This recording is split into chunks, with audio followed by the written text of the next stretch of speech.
अब मुझ में हिम्मत नहीं है कि मैं अपने फ्रेंड्स के साथ बैठ के क्योंकि सब ये बोलते हैं कि चारू तू रहने दे यार। तो आज हमें प्रॉब्लम बताएगी, कल वापस चली जाएगी राजीव के पास। Hello everyone, I hope you all are fine. Welcome to Celeb Chit Chat with Manu. Let's talk about Charu Asopa and Rajiv Sen confused relationship.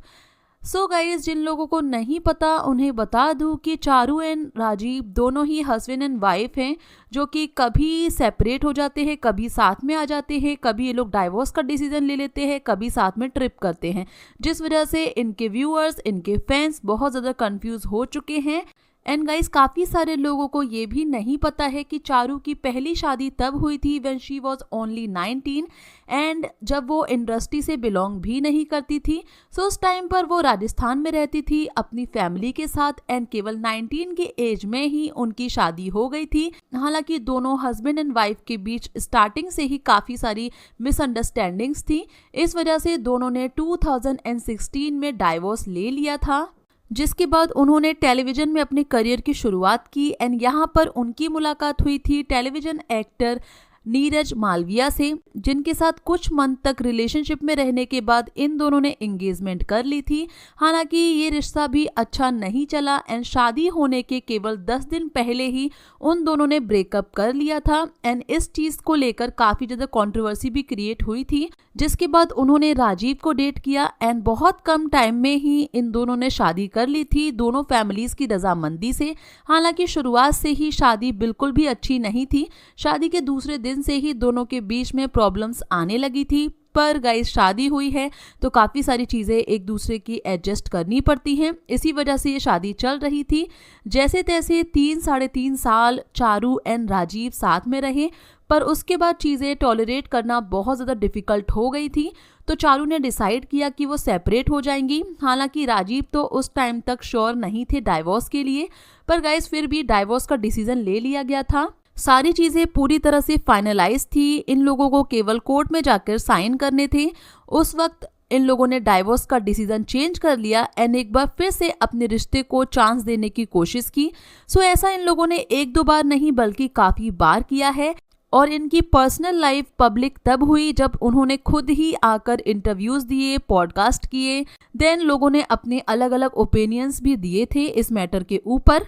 And guys, इन दोनों की शादी से एक बेटी भी है जिसका नेम है जियाना एंड 2022 में दोनों ने डिसाइड कर लिया था कि अब इस बारी वो लोग पक्का ही डाइवोर्स ले लेंगे और सेपरेट हो जाएंगे।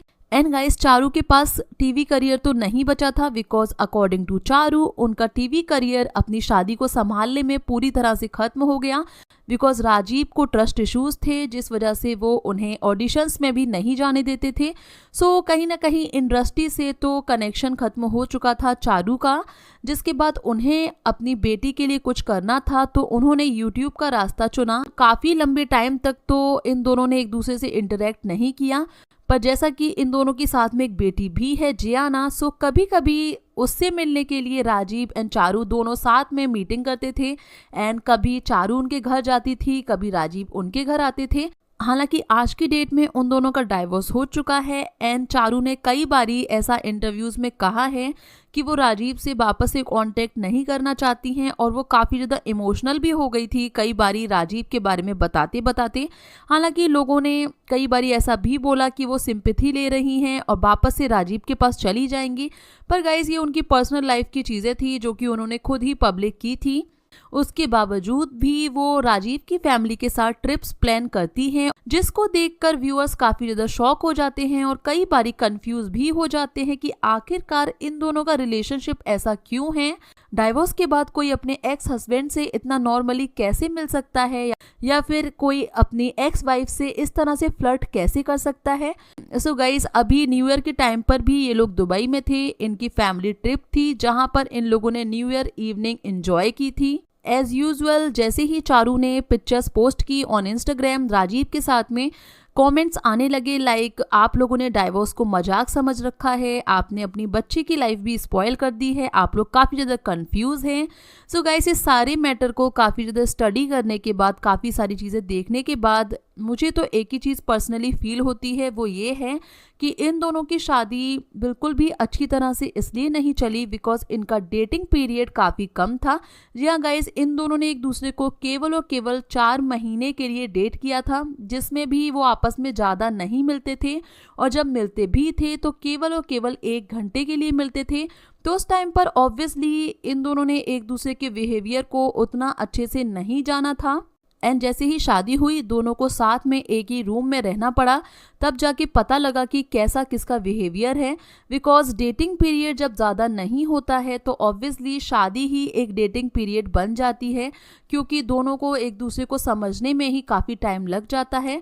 सो इन लोगों का डेटिंग पीरियड केवल 4 मंथ का था, जिसका खामियाजा उन्हें अभी जाके भुगतना पड़ा, एंड अब जाके फाइनली इन लोगों की काफ़ी अच्छी फ्रेंडशिप हो चुकी है।